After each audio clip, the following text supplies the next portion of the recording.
অভিযোগ, এই দুর্ঘটনাটি কারখানা কর্তৃপক্ষের অবহেলার ফল। কারখানা চত্বরের বিভিন্ন স্থানে খোলা বৈদ্যুতিক তার পড়েছিল।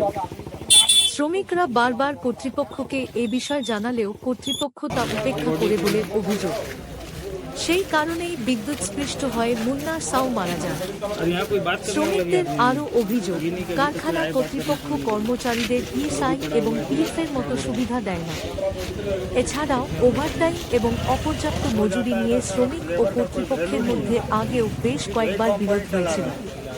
এই ঘটনার পরে কোম্পানির কর্মচারী ও স্থানীয় বাসিন্দারা মুন্না সাহেবের মরদেহ কারখানার বাইরে রেখে বেশ কয়েক ঘণ্টা ধরে বিক্ষোভ করেন।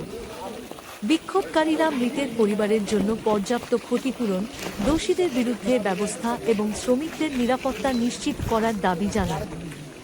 ঘটনার খবর পেয়ে আসানসোল দক্ষিণ থানার পুলিশ ঘটনাস্থলে পৌঁছে পরিস্থিতি নিয়ন্ত্রণে আনে। পুলিশ গোটা বিষয়টি নিয়ে তদন্ত শুরু করেছে বলে জানা গেছে।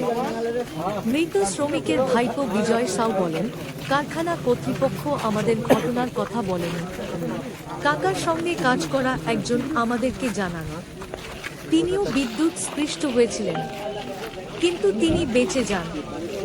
এই প্রসঙ্গে বিজেপির যুব মোর্চার নেতা রাহুল সিনহা বলেন, গোটা বিষয়টি ইতিমধ্যেই আসানসোল উত্তর বিধানসভার বিধায়ক কৃষ্ণেন্দু মুখোপাধ্যায়কে জানানো হয়েছে।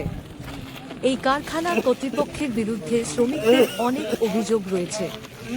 মৃত শ্রমিকের পরিবারকে আইন মেনে ক্ষতিপূরণ দিতে হবে, সেই দাবি করা হয়েছে। এই ঘটনার পরে এই খবর লেখা পর্যন্ত শ্রমিকদের করা অভিযোগের বিষয়ে কারখানা কর্তৃপক্ষের পক্ষ থেকে কোন প্রতিক্রিয়া পাওয়া যায়নি।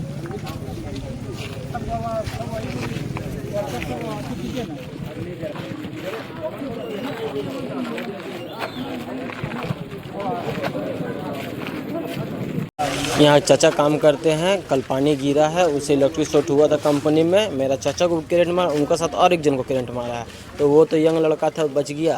मेरा चाचा को अच्छा करंट मार दिया है। तो आप लोग कहाँ ले गए? और ये कंपनी का ना जीएसटी है,